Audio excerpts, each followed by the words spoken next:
Olá pessoal, sejam bem-vindos a mais um vídeo. Hoje eu vim falar sobre mais uma ferramenta que eu gosto de trabalhar. Ela é o Scilab, é um aplicativo para você trabalhar com programação em linguagem de alto nível. É uma linguagem bem parecida com a linguagem MATLAB, só que tem algumas diferenças.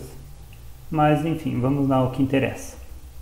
Aqui você pode procurar no Google mesmo, Scilab, esse é o site oficial, www.scilab.org, certo? Aí você pode fazer o download aqui para Windows, ou se você aqui tiver uma outra plataforma, você pode vir aqui, fazer o download, seguir os passos e, enfim, vamos lá ao que interessa. Bem, essa é a cara dele, certo? Aqui eu acabei de abrir, já tenho ele instalado no meu computador.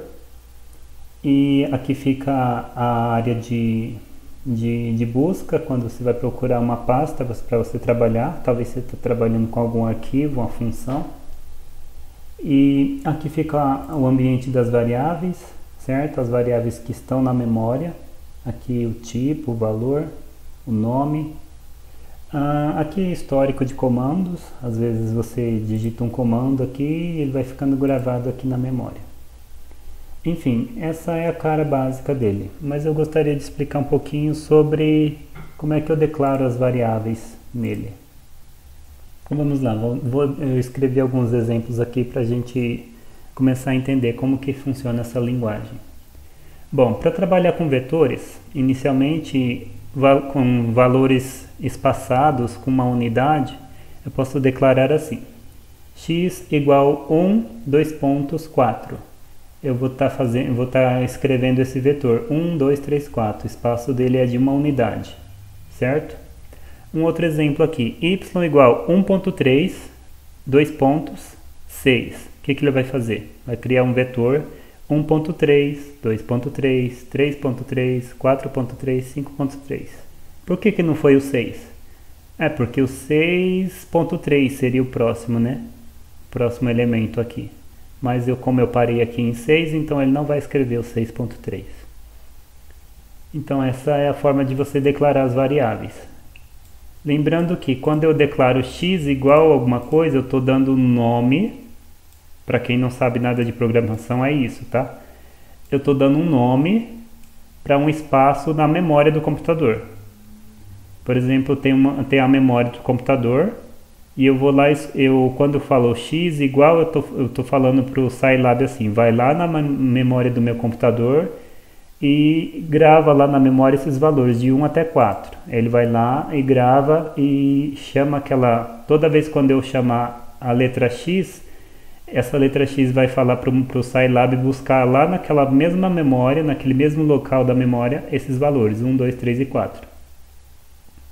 Mesma coisa para y. Quando eu dou um nome, coloco o sinal de igual e atribuo para essa variável um valor, o Scilab vai lá na memória do computador e grava lá na memória e dá um nome para aquela variável de y. Toda vez que eu digitar y, ele vai buscar esses valores lá onde ele gravou. Valores com espaçamento fixo. Às vezes eu quero um vetor que, por exemplo, 1 de 2 em 2, por exemplo.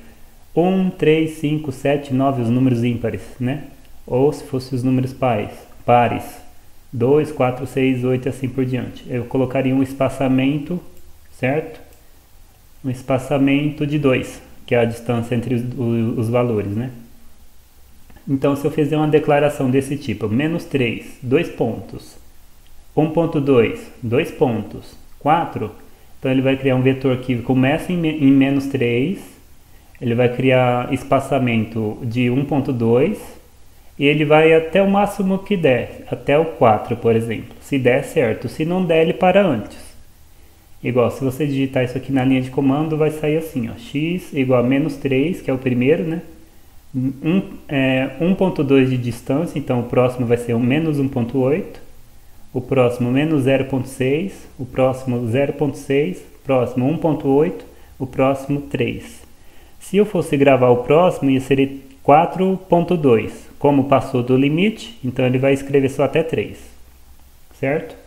Esse é o valor que eu estou espaçando os meus valores nesse intervalo de menos 3 até 4. Aqui, como eu só dei dois argumentos, o primeiro foi 1, o segundo foi 4, aqui o primeiro foi 1.3, o segundo foi 6, então ele vai gravar com espaçamento de uma unidade. Agora, se eu der 3 parâmetros para ele, 3 entradas, esse, que é um número, 2 pontos, esse, que é outro número, 2 pontos, e um terceiro número, ele vai fazer assim, com esse espaçamento aqui. Beleza? Agora, se eu quiser escrever números de trás para frente, por exemplo, 6, 5, 4, 3, 2, eu coloco espaçamento negativo, tá? Vamos lá. Declarando os valores do vetor. Ah, mas eu quero um vetor com os valores que eu quero escrever, não uma sequência. Então, vou lá e simplesmente coloco entre colchetes. Você viu que aqui não tinha declarado entre colchetes. Poderia ser entre colchetes? Poderia também, não tem problema. Mas, quando eu não estou fazendo uma declaração pronta assim, usando os dois pontinhos, eu quero entrar com os valores, então eu coloco entre colchetes, que ele vai entender como um vetor. Se eu não colocar entre colchetes, vai dar um erro. Quer ver? Ó, 5, 7, 3, 1. Olha lá. Y igual 5, 7, 3, 1. Olha lá. Ficou tudo esquisito. Ele falou assim, que o y é igual a 5. Aí ele deu que uma outra variável, que é uma variável padrão, toda vez quando eu faço uma conta, por exemplo, 3 mais 4, 3 mais 5, ele tem que armazenar esse valor em algum lugar. Toda conta que o computador vai fazer, ele tem que armazenar em algum lugar da memória. Então ele tem essa variável padrão aqui de resposta, answer, que é em inglês, tá só as 3 primeiras letras, assim ó. Significa resposta, né? Essa variável aqui é a variável padrão que ele armazena qualquer resposta de qualquer conta que você faça. Então ele pegou aqui, ele deu o valor 5 para y, e ele deu resposta 7, resposta igual a 3, resposta igual a 1, certo? Então qual que é o valor do y aqui? Ele só pegou o 5. Então está errado. Se eu colocar entre colchetes, ele vai entender que é um vetor. Quer ver? Vamos voltar lá em cima. Ó. Espera só um pouquinho, com licença, aqui. Vou colocar entre colchetes. Aí ele vai entender que é um vetor. Olha lá, o y é todo aquele vetor. Beleza? Então resulta nisso daqui. Vamos lá. Declarando um vetor com n valores igualmente espaçados no intervalo AB. Então, se eu tenho um intervalo AB e eu quero 10 pontos dentro desse intervalo, começando com A e terminando com B. Aí eu vou usar essa função aqui. Aí eu faço uma declaração desse tipo, x igual, quer dizer, o que eu vou criar aqui desse lado de cá, do sinal de igual, é que eu vou criar alguma coisa com essa função. E o que eu criar aqui eu vou armazenar num lugar que vai ser chamado de x, certo? Então eu vou começar com 3, vou até o 6, eu quero 9 pontos. Olha só o resultado. Vai dar x igual a 3, 3.375, 3.75, todos esses valores. Vamos contar, tem 1, 2, 3, 4, 5, 6, 7, 8, 9 valores, que é o valor que eu queria, ó, n pontos, certo? E aqui no caso, ele começa com 3 e termina com 6. Igual eu falei, ó, começa em A e termina em B.